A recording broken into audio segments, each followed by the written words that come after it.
All over our cities, along our coastlines and across our green and pleasant land, an invisible army is fighting a never-ending war. Their enemy is the filth that we create and the vermin that thrive on it. Welcome to the hidden world of the Grimefighters. On Grimefighters tonight, Litter Picker Lou reminisces. That's the first pussy I've felt for ages, that is. Pest Controller Pete gives us a tour of his kitchen. Got 80, maybe 90 snakes here, just under the 100. Extreme Cleaner Rob gives up. Found something dead in here, it won't shot you. And Westminster Enforcement Officer Pete's taking no prisoners. I live in this city and I like to see it a clean city. In Leicester, AJ is the man from the council whose job it is to clear out the 22,000 council flats and houses after someone has either left or been evicted from one of the properties. Today he's been called to a flat where a tenant has been evicted. He's about to make a seriously grim discovery. Oh God, look at this. This one-bed flat has been reduced to a virtual slum. Every room is filled with all manner of revolting rubbish, drug paraphernalia, syringes, bottles of urine and human excrement. The detritus would normally be bad enough, but the whole structure of the flat has been vandalised, with offensive graffiti in every room, the kitchen cabinets smashed and all the doors kicked off their hinges. This is definitely a nightmare job for me. Obviously, I don't know what's underneath here. Looking at the floorboards, it doesn't look so promising at the moment. It's looking very bleak at the moment. It's council property and they've trashed it, really. A clearance like this, with the ever-present threat of finding lethal syringes, AJ's regular clean-up teams won't work in this environment, so AJ is going to have to call in the specialists to deal with this type of job. This is a big job. I'm going to get a special company to come in and it'll all get charged to the previous tenants. They don't actually get away with just leaving the property. We'll make sure that they don't get another property until they pay up for this one. Even though the flat is a scene of total depravity, AJ always looks on the bright side. It's going to be another few weeks before this one gets ready, but we'll get there slowly. Nothing deters us. Now it's just a question of making a detailed photographic record of the state the property was left in, while AJ waits for the specialist team to turn up.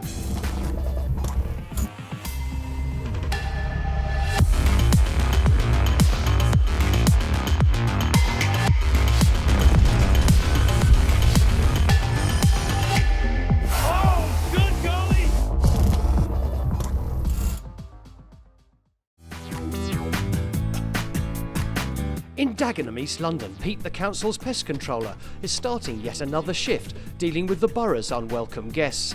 In his daily duties, Pete sees it all: bed bugs, rats, cockroaches, and today, his old adversary, the common wasp. Well, another day, another morning for Barton in Dagenham Pest Control. I'm doing wasps today. Pete's been called to a house where the tenant has complained of a wasp's nest in his loft.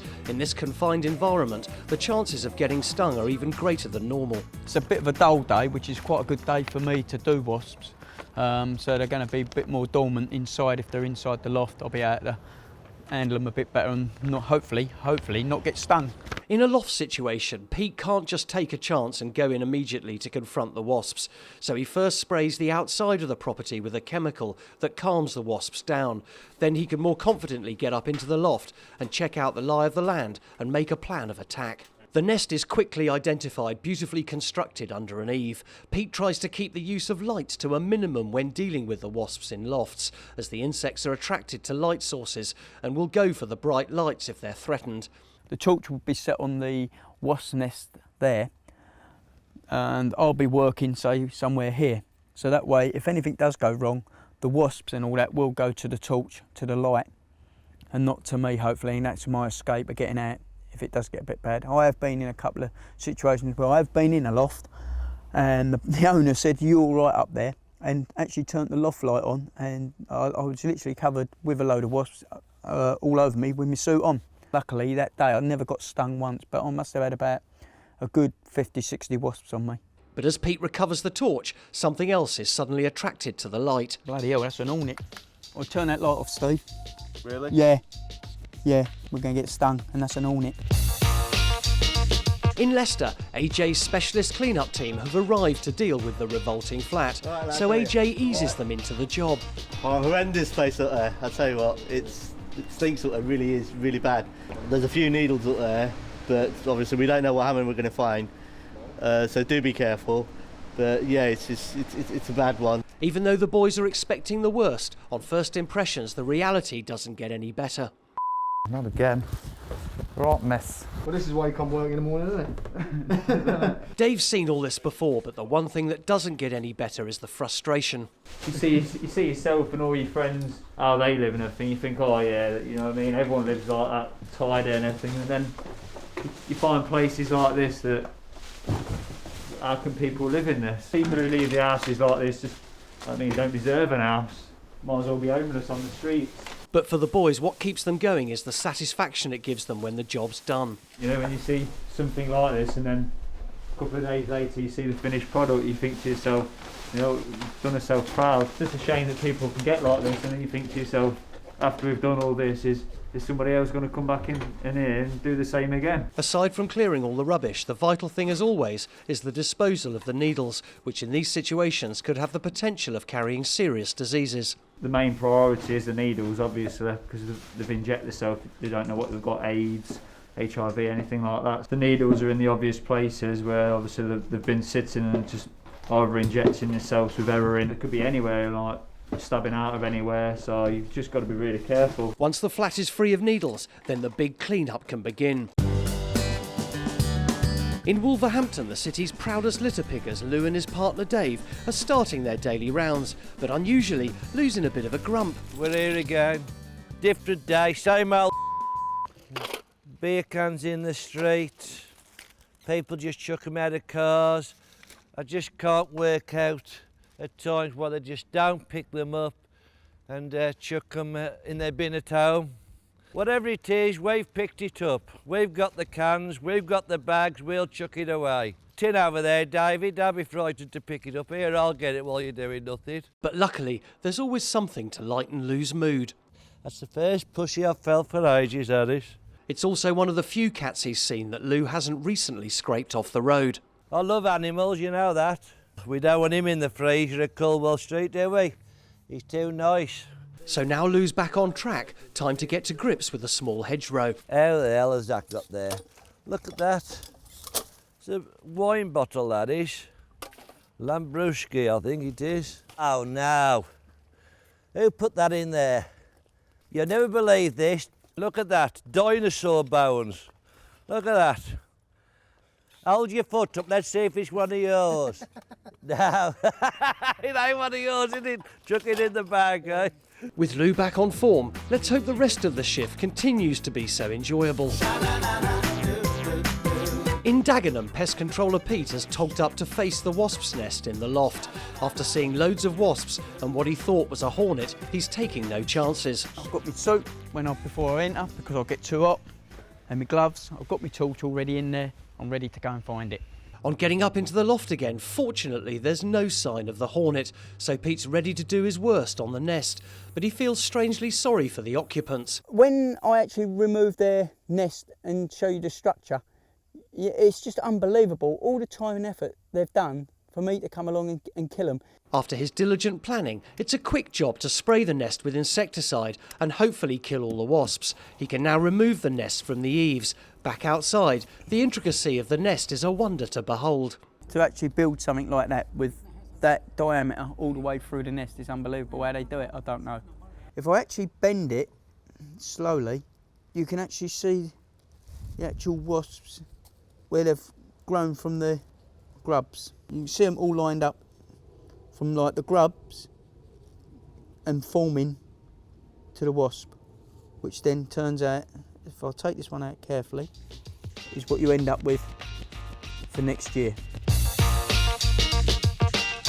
At the Horrendous house clearance in Leicester, the boys are still making some revolting discoveries. That does, doesn't it? Yeah, definitely. Found something dead in here, it won't shot you, because anything could be in it, couldn't it? So people have just lost it, haven't they? Lost reality of life. The more worrying finds for Dave, though, is a child's bag and book. To have a child staying in this environment is for him shocking. Having a kid living here in this state, it's not really healthy, really. At some time, yeah, there must have been someone living here with kids, or kids stopped over, you know, like, I don't know, nieces, nephews, etc. But if I wouldn't allow my kids to come in here. But things get worse with the discovery of a stash of drugs. There's a bag containing 2 sachets there, not too sure what's in them, but it's probably either heroin or some sort of drug in there. We can't just go around them in, we'll have to go through our gaffer, and then he'll contact AJ, and then it'll go through to the police, and then they'll deal with it. For Rob, who's been doing this kind of work for over a decade, the depressing thing is he's now being called to these type of clearances more and more, facing the dangers of drug paraphernalia and deadly syringes. If these places are indicative of the state of the world today, then Rob's insight into present-day life is truly alarming. When I first started, there were probably 2 a year top, but now it's probably 1 per month. So that just shows the extent it's getting to. Now it's just getting worse and worse and worse. Where's it going to end in the end? Like, definitely worse than animals. We've seen that over the, well, I have over the years. Animals wouldn't live like they, well, certainly wouldn't do what that people do. People are worse than animals. Coming up in part 2, the boys get on top of the flat, Pete shows off some friends at home, Lou clears some fly tips, and out of the dark comes Peter, patrolling a horrible night in Soho. Throughout the country, an army of professionals are continuing to dedicate their daily lives to waging war on the nation's grime. In Dagenham, East London, Pete the Pest Controller has returned home after a long day dealing with the wasps. For a man who spends his life eradicating rats, mice and insects from the houses of the borough, you might think that when he gets home he's had enough of hunting vermin, but not a bit of it. His whole garden is dedicated to the fine art of falconry. This is Marana, which is French, means goddess of death. For Pete, there's nothing more he'd rather do than let someone else do the killing on his days off, and Marana is a perfect candidate to do just that. It's a Finnish goshawk from Finland. It's one of the bigger varieties of goshawks, and this is me falconry bird I go hunting with. But Pete's got another friend in the shed that instigated his passion for falconry. Right, this is a Harris hawk, and this is Bonnie, and believe it or not, she's 22 years old. I've had her from since she was a chick. For Pete, flying and hunting with these birds initiated his love of the chase in tracking down his quarry as a pest controller, but working with these birds of prey is all about the true purity of the hunting he loves. Most of my job's to do with hunting, with my pest control, and then hunting with my birds. But it's a fair challenge with a bird. But it's in the house that Pete has some more surprises when it comes to the menagerie that share his kitchen. In Leicester, extreme cleaners Dave, Rob and Lee are making good headway, clearing the repulsive council flat filled with the most horrific contents.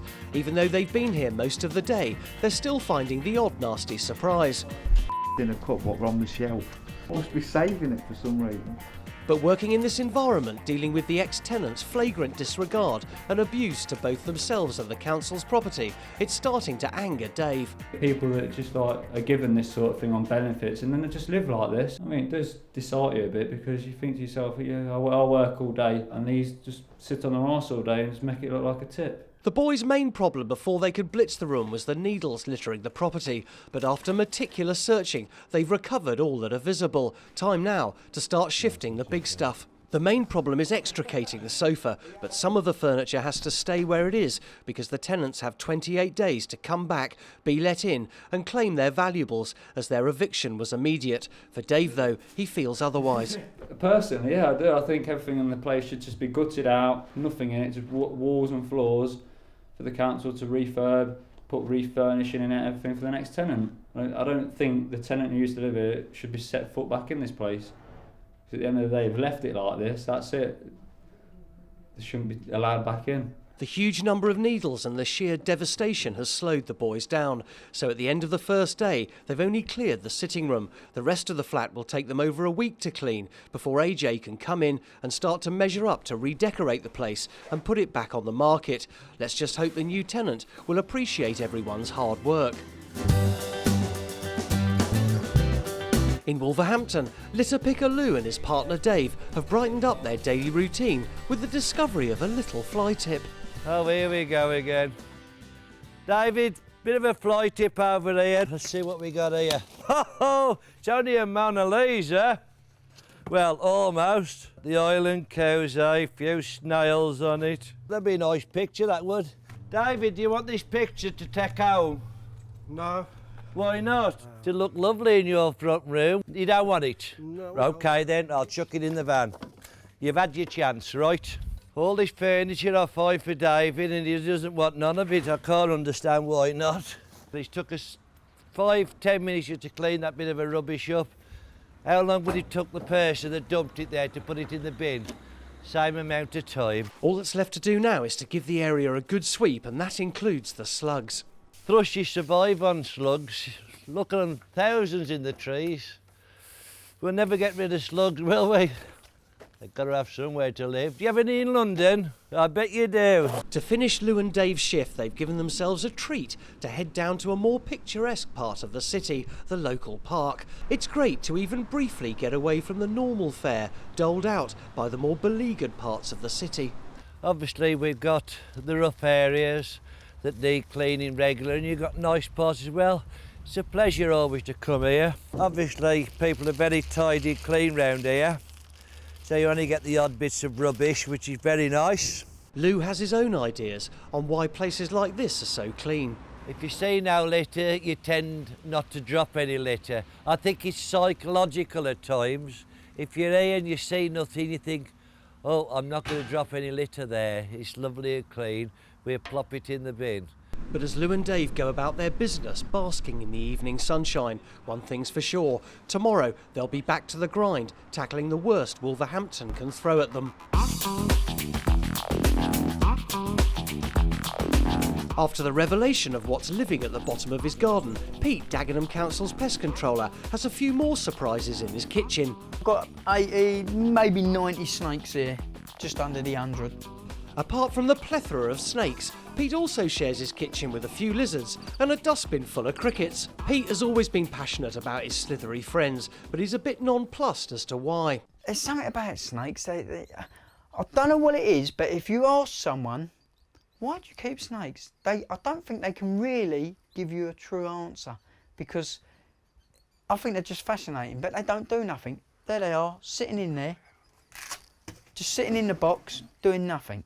But you would think that his wife and daughter would run a mile with Pete's chums taking up most of the kitchen, but not a bit of it. One of the biggest is his daughter's special friend. This is one of her snakes. I'll have to use a stick on this because it's a bit feisty. This is an Indian python, but it's an albino Indian python. They get to about 18 foot.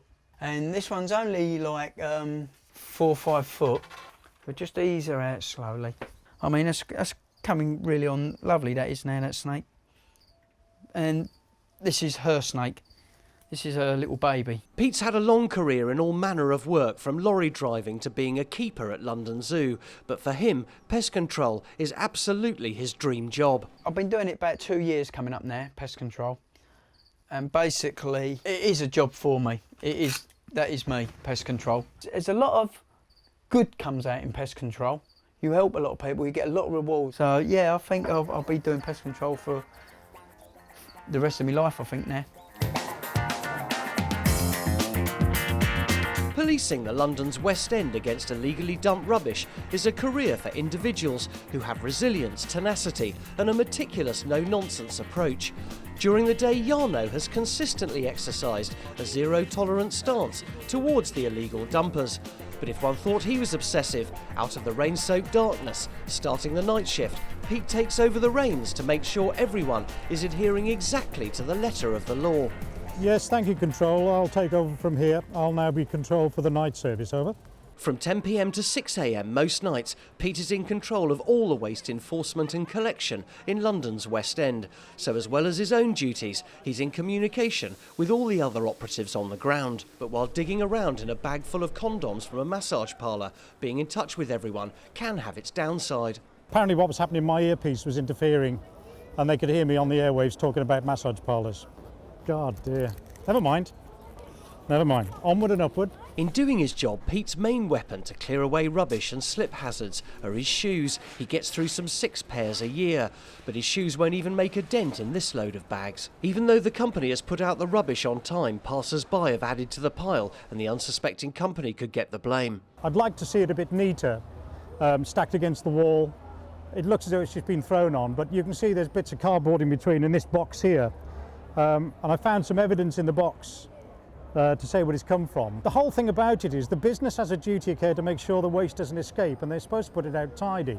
Well, that's not tidy. Okay, it might be a neat pile, but unfortunately they could make a bit more effort of pushing it against the wall, standing it up straight, make sure the bags are tied and make sure everything's contained, and it's not. So what I'm going to do is I'm going to give this company a duty of care warning, and they'll have it in the post in the next few days. Further down the street, Pete spied the chef of a restaurant putting out a bag that's leaking on the pavement. For him, that won't do at all.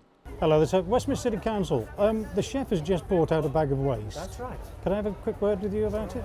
You just put that bag out and see the bottom split, and there's a box in there. Can you ask him to rebag it for me, please? Otherwise that's going to be over the street. The thing is, these bags are going to be out for a little while yet, and it's a crossing. So if people start kicking these bags, then the waste is going to end up on the street. So let's deal with it now, get it settled, get it sorted, get it rebagged, then we won't have a problem. The customer is only too happy to oblige, and Pete's chuffed. I'm happy now, yes. On a busy Friday night like this one, Pete's job is often hampered by general over-exuberance. What are you doing down there? Yeah, she's on the camera. Come on. But whatever the public can throw at him, it's Pete's passion for the job that keeps him going. I don't like to see things untidy. That's my nature. I live in this city, and I like to see it a clean city. And, you know, really, at the end of the day, if I can help, then I will. As he turns the corner to reveal another sordid street, one thing's for sure, Pete's relentless fight is not over yet.